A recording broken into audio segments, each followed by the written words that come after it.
Ahmed Rassili, donc je suis business developer et physicien de formation.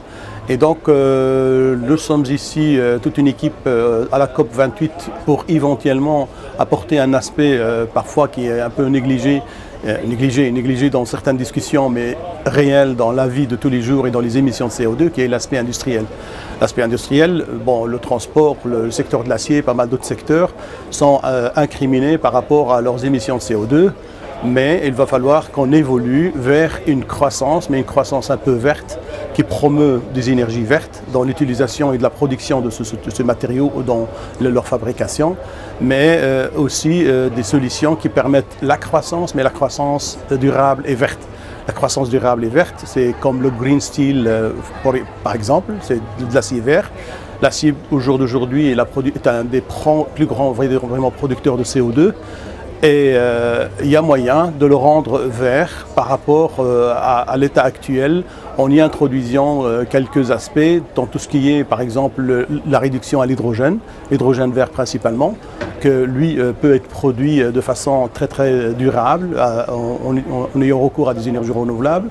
Il y a aussi l'aspect global de la décarbonisation de l'industrie qui ne se pose pas seulement sur l'introduction de l'hydrogène vert dans la production, mais aussi sur tout ce qui est captage et réutilisation de CO2.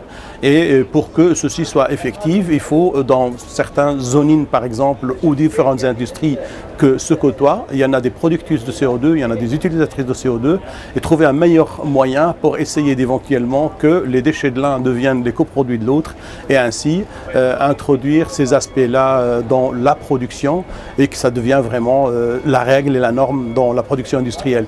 Il y a aussi un autre secteur qui est très important, c'est la réutilisation aussi des ressources que nous avons déjà catégorifiées de déchets, principalement dans le secteur du métal, du plastique et pas mal de la chimie, pas mal d'autres.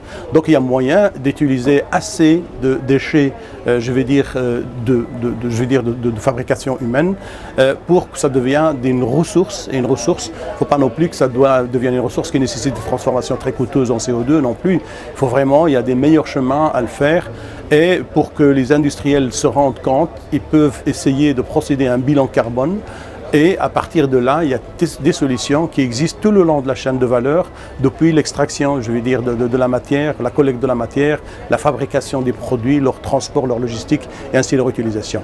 Mais le meilleur conseil que je donne aux gens, consommez moins, produira moins et on polluera moins.